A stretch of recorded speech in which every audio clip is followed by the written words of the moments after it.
이제 저는 오늘 이 말씀으로 하나님께 더 가까이라는 제목으로 하나님의 말씀을 나누려고 합니다.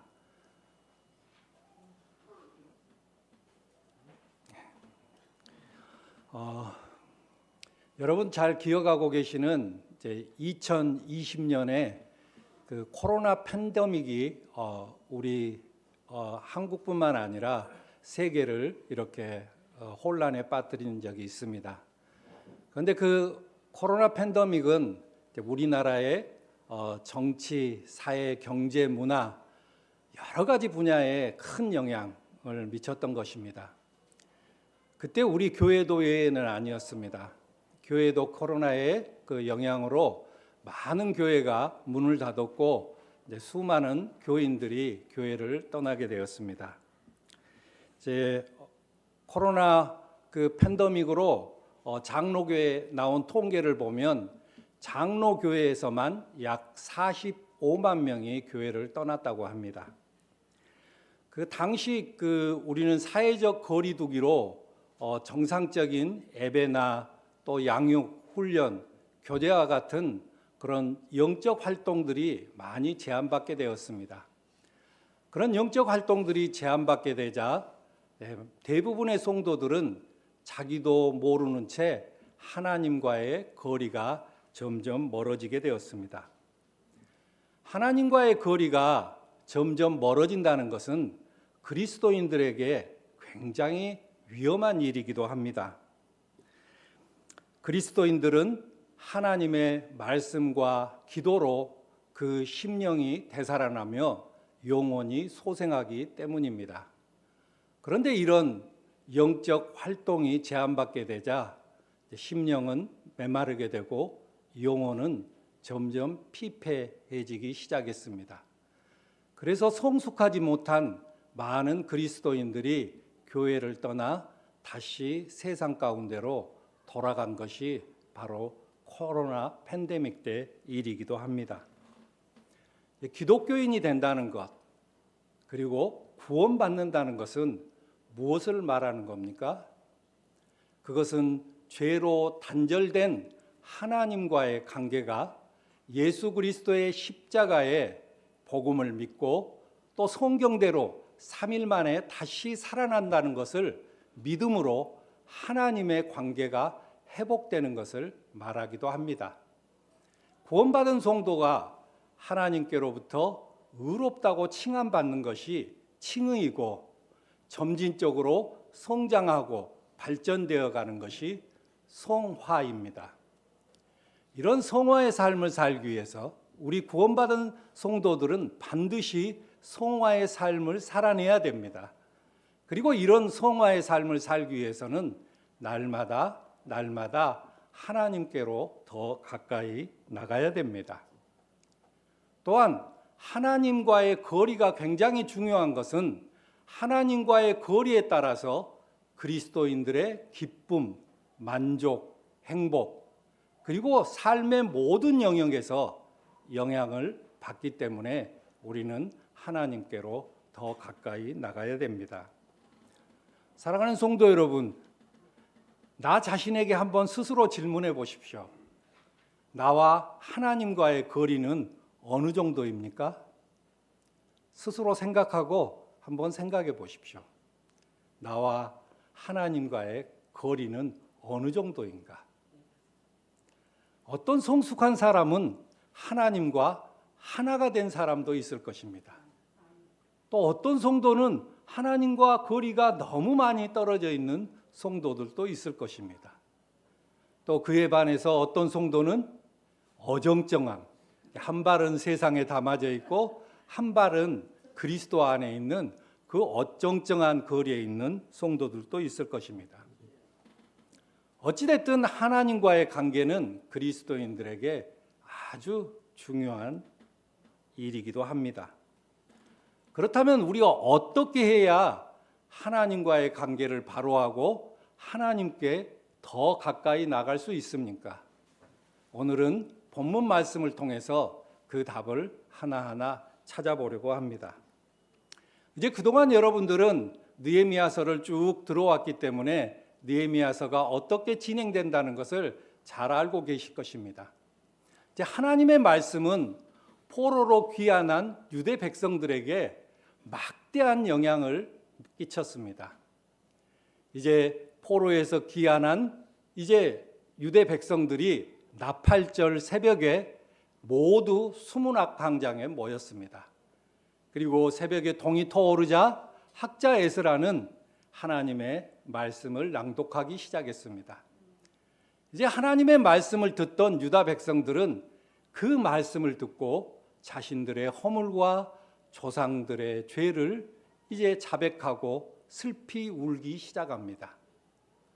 그리고 이제 그런 자백과 더불어서 회개로 인하여서 하나님과의 관계가 서서히 회복되기 시작합니다. 그리고 하나님의 말씀을 밝히 깨달아서 유대 공동체 안에 큰 기쁨이 일어났다고 성경은 말을 합니다. 그런 큰 기쁨으로 이제 유다 백성들은 초막으로 임시 거처를 짓고 거기에서 7일 동안 날마다 하나님의 말씀을 듣고 날마다 회개했습니다. 대부흥운동이 이스라엘 공동체에 일어난 것입니다. 그리고 8회째 되는 날 거룩한 성회를 가졌습니다. 그리고 그달 24일에 유다 백성들은 다시 모였습니다. 오늘 9장 1절 2절 말씀을 보니까 그달 24일에 이스라엘 자손이 다 모여서 금식하면서 굵은 베옷을 입고 먼지를 뒤집었었다. 이스라엘 자손은 모든 이방 사람들과 관계를 끊었다. 그들은 제자리에 선 채로 자신들의 허물과 조상의 죄를 자백하였다고 성경은 말하고 있습니다. 그달 24일은 초막절 행사를 마친 지 이틀째가 되는 날입니다. 그러니까 어떻습니까? 초막절 행사를 마치고 자기 집에 돌아가서 하루 쉬고 다시 모였던 것입니다. 다시 모여서 유다 백성들은 다시 회개하기 시작을 했습니다. 그런데 이번에는 전과 달리 슬퍼해 울기만 한 것이 아니라 금식하면서 굵은 베옷을 입고 먼지를 뒤집어 썼다고 이야기를 합니다. 이것은 단순한 의식이 아닙니다. 자신의 죄를 진심으로 뉘우치면서 하나님의 용서를 구하는 그런 간절한 행위인 것입니다. 그리고 유다 백성들은 여기서 멈추지 않았습니다. 오늘 말씀을 보니까 자손들은 모두 이방 사람들과 관계를 끊었다고 말씀을 하십니다. 이것은 하나님께서 금하신 이방 사람들과 통혼하고 있었던 것입니다. 그런데 이제 이스라엘 백성들은 자기가 가던 길에서 이제까지 살아왔던 방식에서 돌이켜서 하나님이 금하신 이방 사람들과의 관계를 끊었던 것입니다. 그리고 오늘 말씀에 보니까 모두들 제자리에 일어나서 낮에 4분의 1은 주 하나님의 율법책을 읽고 또 낮에 4분의 1은 자기들의 죄를 자백하고 주 하나님께 경배하였다고 말합니다. 제자리에 선 채로 무려 3시간 동안 말씀을 읽고 또 3시간 동안 자기의 죄를 자백했던 것입니다.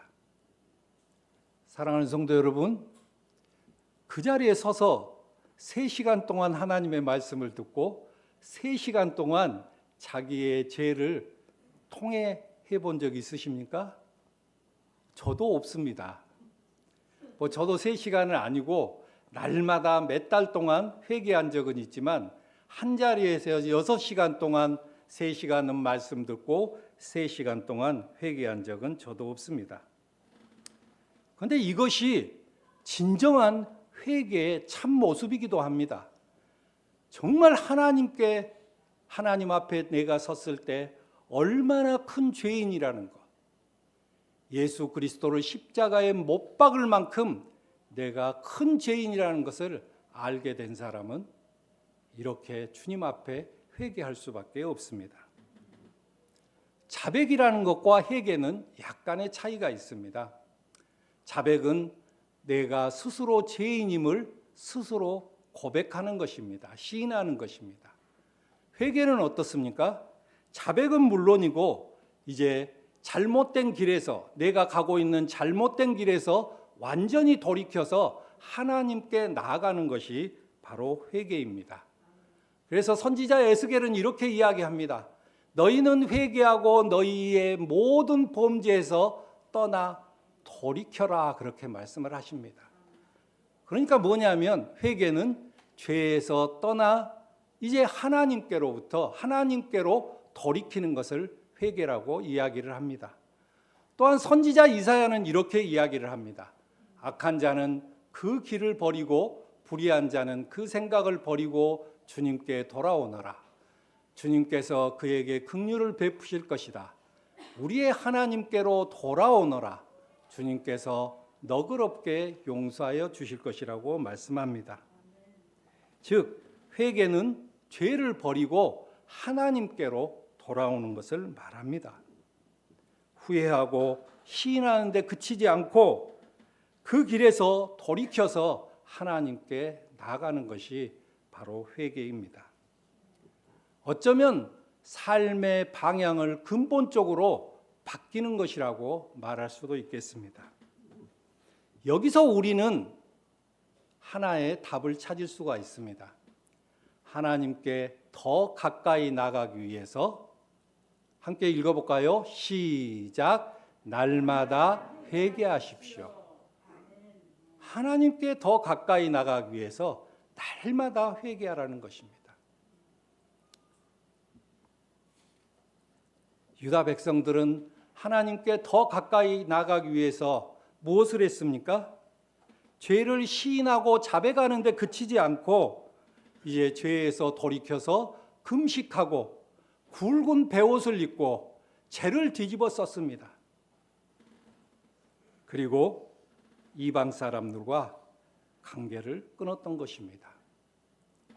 자신들이 가던 길에서 내가 그동안 살고 있던 삶에서 완전히 돌이킨 것입니다. 이것이 바로 회개입니다. 사랑하는 성도 여러분, 우리 성도 여러분은 평양 대부흥 운동을 대부분 다 잘 알고 계실 것입니다. 평양 대부흥 운동은 회개로부터 시작되었습니다. 그런데 그 회개가 여러분 목포에서부터 시작된지 아십니까? 1906년 10월 달에 목포 성교구, 그러니까 목포에 성교구를 차려서 이렇게 선교하신 분들이 저다인 선교사님을 목포로 초청을 했습니다. 그래서 부흥회를 가졌는데 이 부흥회 동안 목포에서 난리가 난 것입니다. 목포 사람들이 회개하고 회개한 이후에 하나님과의 관계가 회복되자 하나님이 내 죄를 사해주었다는 그 놀라운 은혜 가운데 목포 교회가 발칵 뒤집혔던 것입니다. 그런데 이 목포의 대부흥 운동이 이제 한국 기독교 지도자들과 평양 선교사들에게 전해졌습니다. 그래서 이제 평양 선교사들이 1907년, 그러니까 다음 해죠, 1월 2일부터 15일까지 밤마다 모여서 기도하기 시작했습니다. 목포에서 일어났던 대부흥 운동이 우리에게도 좀 일어나게 해 주십시오 하고 밤마다 기도를 했던 것입니다. 그 기도회 가운데 여러분 잘 아시는 길선주 장로님께서 회개하기 시작한 것입니다. 1년 전에 자신의 친구의 재산을 정리하다가 100억 달러라는 어마어마하게 큰 돈을 착복한 것입니다. 그런데 그 기간 동안 기도를 하다 볼 때 성령께서 그 죄에 엄청난 찔림을 주셨습니다. 그래서 길선주 장로님은 교회 앞에 이렇게 선포를 했습니다. 나는 하나님의 은혜를 막는 죄인입니다. 내가 성령의 역사를 막은 아간과 같은 죄인이라고 길선주 장로는 교회 앞에 회개를 했던 것입니다. 그런데 이 장로님이 회개하자 이제 장대영 교회 모든 성도들이 울면서 회개하기 시작합니다. 그리고 이 장대영 교회의 이 회개의 역사가 이제 평양에 있는 모든 교회와 미션 스쿨에 퍼지기 시작했습니다. 그러니까 회개가 평양 대부흥 운동의 불꽃이 된 것입니다. 사랑하는 성도 여러분, 우리도 목포와 평양교회가 회개했듯이 하나님께 가까이 나가기 위해서 날마다 회개해야 됩니다. 미국에서 목회하는 고든 맥도날드 목사님이 계십니다. 그 목사님은 이렇게 말씀하셨습니다. 회개가 그리스도인의 라이프 스타일이 되어야 된다고 이야기를 했습니다. 그러니까 회개가 우리의 삶이 되어야 한다는 것입니다. 그리고 우리 삶 가운데 무시로 하나님께 회개해야 된다는 것을 이야기하고 있는 것입니다. 우리는 말씀을 들을 때 우리의 허물과 죄를 고백하기도 합니다. 예배당에서 예배를 드릴 때는 경건한 자세로 하나님의 말씀을 듣고 성령의 찔림이 있으면 주님 제가 잘못했습니다 하고 고백하기도 합니다. 그런데 예배당만 벗어나면 또 다시 육신으로 돌아와서 성질을 부리고 언성을 높이는 일이 우리는 허다합니다. 밖에서만 그렇습니까? 아니요. 교회 안에서도 언성을 높이며 성질을 부리는 일이 종종 있습니다. 우리는 구원받았다고 하지만은 많은 부분에서 아직까지 죄성이 남아있기 때문입니다. 그래서 우리는 말과 행동과 우리의 생각이 하나님의 길을 벗어나는 경우가 많이 있습니다. 이것이 보편적인 인간의 속성이자 저와 여러분의 모습이기도 합니다. 여러분 밖에 나가서 화내지 않습니까? 또 내 뜻대로 되지 않으면 성질을 부리지 않습니까? 이것이 불신자들의 속성이 아니고 저와 여러분의 속성이기도 합니다. 그래서 우리는 날마다 회개해야 됩니다. 아침이건 밤이건 기도할 때건 큐티할 때건 하나님 앞에 하나님 제가 죄인입니다. 이렇게 회개를 해야 됩니다. 지금까지 걸어온 길이 어떤 길이든지 간에 내 삶이 어떤 삶을 살았든지 간에 하나님께로 돌이켜서 하나님을 바라볼 때 그것이 진정한 회개인 것입니다. 저도 말씀을 준비하면서 밥 먹을 때 하루 3번, 또 아침, 저녁 기도할 때 늘 하나님 앞에 회개를 했습니다. 요한일서 1장 9절에 그렇게 사도 요한은 이렇게 이야기를 합니다. 우리가 우리 죄를 자백하면 저는 미쁘시고 의로우사 우리 죄를 사하시고 모든 불의에서 우리를 깨끗게 해주신다고 말씀하십니다. 우리가 하나님 앞에 회개할 때마다 우리는 모든 불의에서 깨끗게 해주시는 하나님의 은혜로 우리가 점점 정화되고 우리가 조금씩 성화되어 가는 것입니다. 저와 여러분이 이렇게 날마다 회개하고 하나님께 돌이킬 때 집을 나간 탕자가 아버지 품으로 돌아왔을 때 그 아버지는 멀리서 아들이 오는 모습을 보고 달려갑니다. 그리고 아들을 껴안고 품에 안아줍니다. 그것뿐이 아닙니다. 좋은 옷으로 다시 입혀주고 반지를 끼워주고 신발을 신겨줍니다. 그간의 잘못을 다 용서하고 다시 자녀로 회복시켜 주신 것입니다. 이런 아버지같이 우리 하나님 아버지께서 우리가 하나님 앞에 회개할 때 우리의 모든 죄를 다 용서해 주실 뿐만 아니라 우리를 안아주시고 품어주실 것입니다. 사랑하는 성도 여러분, 회개가 여러분의 삶의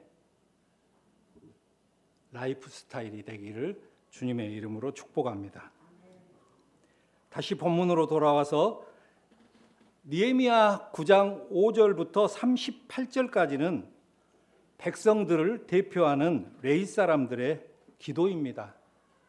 그런데 사랑하는 성도 여러분, 여기서 시간이 없어서 제가 잘 읽을 수 없지만 5절부터 38절까지 꼭 집에 가서 읽어주십시오. 제가 다음 예배 때 한번 읽어본 사람 손을 들라고 한번 이야기할 겁니다. 왜냐하면 이 5절부터 8절 말씀을 읽으면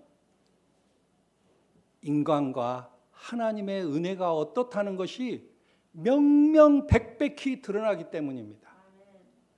저는 정말 이 말씀을 5절부터 38절까지 읽으면서 정말 주님 앞에 제가 죄인임을 많이 회개했습니다.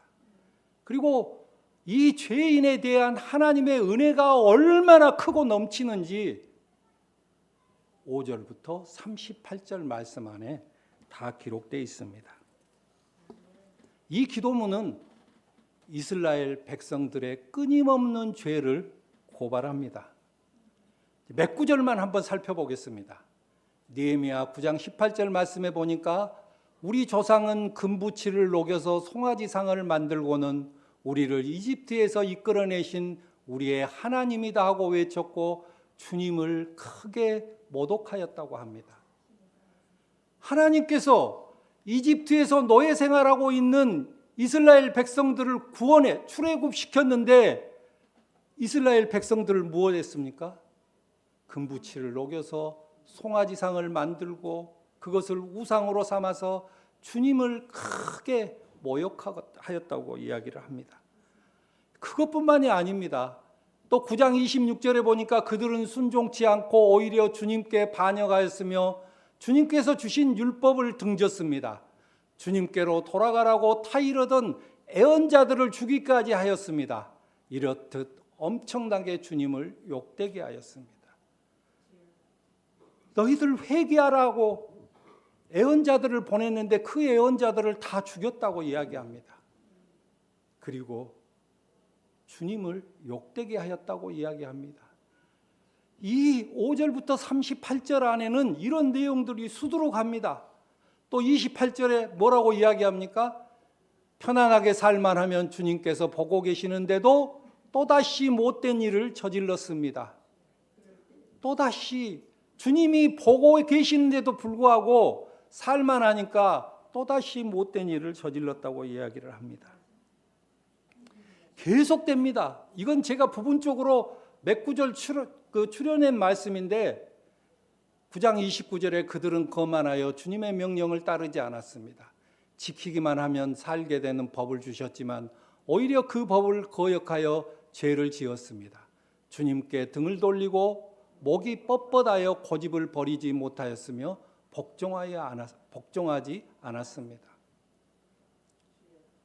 우리는 교회에 와서 예배를 드리고 예수님을 믿는다고 하지만 우리 가운데도 여전히 이런 죄성들이 있는 것입니다. 유다 백성들은 하나님의 말씀에 계속적으로 불순종하며 반역의 죄를 저질렀던 것입니다. 그럼에도 불구하고 우리 하나님께서는 이들을 용서하시고 계속적으로 은혜를 베풀었다고 지금 유다 백성들을 대표하는 레위 사람들이 그렇게 고백하고 있는 기도입니다.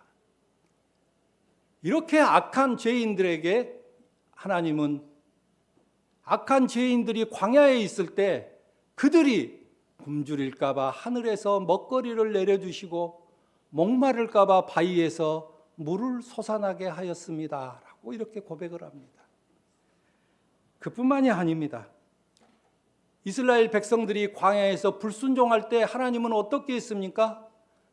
주님은 용서하시는 하나님, 은혜로우시며 너그러우시며 좀처럼 노여하지 않으셨으며 사랑이 많으셔서 그들을 버리지 않으셨다고 이야기를 합니다. 이건 제가 몇 구절 발췌한 것입니다. 여기서 제 성경에 하나님의 은혜를 쭉 이렇게 색깔별로 칠해봤더니 이게 무려 하나님의 은혜가 5절부터 38절까지 33절 중에 열 몇 구절이 하나님의 은혜가 적혀져 있습니다. 제가 잠시 읽어보면 낮에는 구름 기둥으로 그들을 이끌어 주시고 밤에는 불 기둥으로 그들이 가는 길을 밝혀주셨다. 주님께서는 은혜로우시며 사람을 불쌍히 여기시는 하나님이시기에 그들을 끔찍히도 불쌍히 여기셔서 멸망시키지도 않으시고 버리시지도 않으셨다. 이스라엘 백성들은 계속적으로 하나님의 은혜를 베풀었지만 계속적으로 죄를 짓고 그런 이스라엘 백성들을 하나님은 계속적으로 용서하고 은혜를 베풀었다는 것이 이 기도문의 주된 내용입니다. 결론적으로 유다 백성들은 이렇게 고백을 합니다.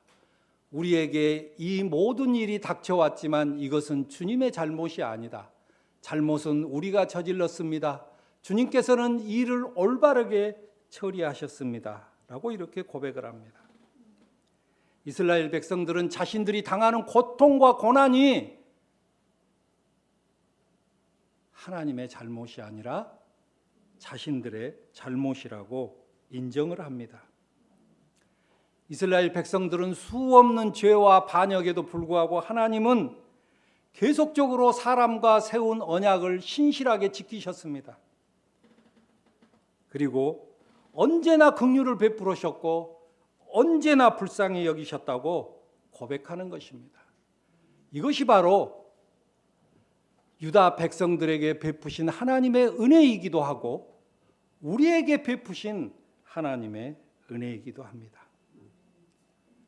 여기서 우리는 또 하나의 답을 찾을 수 있습니다. 하나님께 더 가까이 나가기 위해서 한 목소리로 읽어볼까요? 시작. 날마다 하나님의 은혜를 기억하며 감사하라. 예, 날마다 나를 구원해 주신 하나님의 은혜, 그리고 나를 여기까지 인도해 주시는 하나님의 은혜를 기억하면서 감사하십시오. 그러면 하나님께서 여러분을 더 가까이 안아주시고 품어주실 것입니다. 이제 우리 강민구 목사님이 수요일 날 산상수훈을 강의한다고 합니다. 진짜 여러분 수요일 날 꼭 나와서 이 주옥 같은 말씀을 꼭 들어줬으면 좋겠습니다. 그런데 산상수훈은 5절부터 7절까지 전체가 예수님께서 산에 올라가서 이제 이스라엘 백성들에게 하나님의 기준이 이렇습니다 하고 말씀하신 내용이 바로 산상수훈입니다. 그런데 여기 보면 예수님께서 이렇게 말씀하십니다. 너희가 형제 자매에게 화를 내면 심판을 받는다고 이야기를 합니다. 그뿐만이 아닙니다. 형제에게 바보라고 하면 너희는 지옥불에 떨어질 거라고 그렇게 말씀을 하십니다. 그리고 하늘에 계신 너희 하나님이 온전하니 너희도 하나님같이 온전하라고 이야기를 합니다. 개역개정에 보면 하나님이 거룩하시니 너희도 거룩하라고 이야기를 합니다. 그런데 어떻게 우리가 하나님과 같이 온전하게 될 수 있겠습니까? 어떻게 우리가 하나님과 같이 거룩하게 될 수 있겠습니까? 복음주의의 대표적인 지성 중에 한 사람인 여러분 잘 아시는 필립 얀시라는 작가가 있습니다. 그런데 이 작가가 이렇게 이야기를 합니다. 예수님이 말씀하시는 하나님의 기준은 성인이라고 불리우는 프란체스코나 그리고 우리들이 잘 알고 있는 테레사 수녀님도 이런 하나님의 기준은 맞출 수 없다고 이야기합니다. 여러분, 우리가 어떻게 하나님과 같이 온전해지겠습니까? 이 말씀대로 따르면 우리가 형제에게 화를 내면은 심판을 받게 될 것이고 형제에게 미련하다고 이야기를 하면 지옥불에 떨어진다고 그렇게 이야기를 합니다. 이런 하나님의 절대적인 기준을 충족시킬 사람은 한 사람도 없는 것입니다. 그런데 필립 얀시가 그렇게 이야기를 합니다. 지킬 수 없는 절대적인 기준을 충족시킬 수 있는 딱 한 가지 방법이 있다고 합니다. 그것이 뭡니까? 절대적인 은혜입니다. 하나님의 절대적인 기준을 지킬 수 없는 사람에게 절대적인 은혜를 베푸셨던 분이 바로 예수 그리스도십니다. 예수님은 사람들처럼 비난하지 않았습니다. 그리고 가장 온유하고 부드러운 말씀으로 간음한 여인에게 절대적인 은혜를 베풀어 주셨습니다. 십자가 위에 매달린 강도에게 절대적인 은혜를 베푸신 분이 바로 예수님입니다. 예수 그리스도를 3번씩이나 부인한 제자에게 절대적인 은혜를 베푸신 분이 바로 예수 그리스도십니다. 마음이 가난한 사람, 슬퍼하고 애통해하는 사람, 의에 줄이고 목마른 사람, 스스로의 문제를 해결할 수 없는 이런 사람에게 절대적인 은혜를 베푸신 분이 바로 예수 그리스도십니다. 사랑하는 성도 여러분, 정말 수요일 날 나오셔서 이 하나님의 은혜, 하나님의 복음을 정말 누리시기를 주님의 이름으로 부탁드립니다. 저와 여러분은 이런 하나님의 은혜를 모두 받은 사람들입니다. 기도문에서 볼 수 있듯이 우리는 끊임없는 죄를 범하는 죄인이기도 합니다. 하나님은 이런 죄인인 저와 여러분에게 절대적인 은혜를 베푸셨던 것입니다. 이 은혜를 날마다 기억하면서 감사하십시오. 이것이 하나님께 더 가까이 나가는 방법입니다. 하나님께 더 가까이 나가는 비결은 날마다 회개하고 날마다 은혜를 기억하는 것입니다. 아침이든 저녁이든 기도할 때든 큐티할 때든 하나님, 제가 죄인입니다. 오늘 하루 내 삶을 되돌아보면서 하나님, 제가 죄인입니다. 하나님이 나를 구원하신 그 은혜에 제가 충족한 삶을 살지 못했습니다. 제가 열정적으로 주님을 믿지 못했고 열정적으로 주님을 섬기지 못한 죄인입니다 하고 고백하십시오. 그런데 그럼에도 불구하고 이런 죄인을 구원해 주신 그 하나님의 은혜를 생각할 때마다 우리의 심령은 주님을 닮아가는 그런 아름다운 심령이 될 것입니다. 우리가 하나님의 은혜에 감사하고 날마다 회개할 때 하나님께서는 우리 죄를 용서해 줄 뿐만 아니라 우리를 더욱 거룩하게 하나님께서 인도해 주실 것입니다. 또 그 은혜를 기억하고 감사할 때 내 입술에서 불만과 불평이 사라지게 되고 이제 이 입술에서 사람을 상처 주는 말이 아니고 사람을 세우고 살리는 생명의 말씀이 그 입술에서 나오게 될 것입니다. 그리고 회개하고 하나님의 은혜를 늘 기억할 때 우리는 점점 예수 그리스도를 닮아가게 될 것입니다. 이제 마지막으로 초대교회의 교부였던 이그나타우스 교부의 이야기를 나누고 마치도록 하겠습니다. 이그나타우스 교부는 안디옥 교회의 2번째 감독입니다. 그런데 그가 이제 선교를 하다가 로마 병사들에게 잡힙니다. 그리고 이제 사형을 집행하게 됩니다. 그런데 그 사형은 여러분 잘 아시는 원형 경기장에 사자밥이 되는 그런 가슴 아픈 이제 사형을 언도박 선고받게 됩니다. 그런데 이그나티우스 이 교부가 자기와 함께하고 있는 성도들에게 이렇게 이야기를 합니다. 나를 구하기 위해 로마인들에게 어떤 청탁도 하지 말아 주십시오. 그리고 사자에게 찢기고 남은 나의 시신을 보고 그리스도인들이 두려워해 신앙을 버리지 않도록 남김없이 사자밥이 되도록 기도해 주십시오. 이렇게 이야기를 합니다. 사자밥이 되어서 자기 시신이 남아 있으면 그것을 본 그리스도인들이 혹시나 두려워서 신앙을 버릴까 봐 완전히 사자밥이 되게 해달라고 그렇게 기도를 부탁했던 것입니다.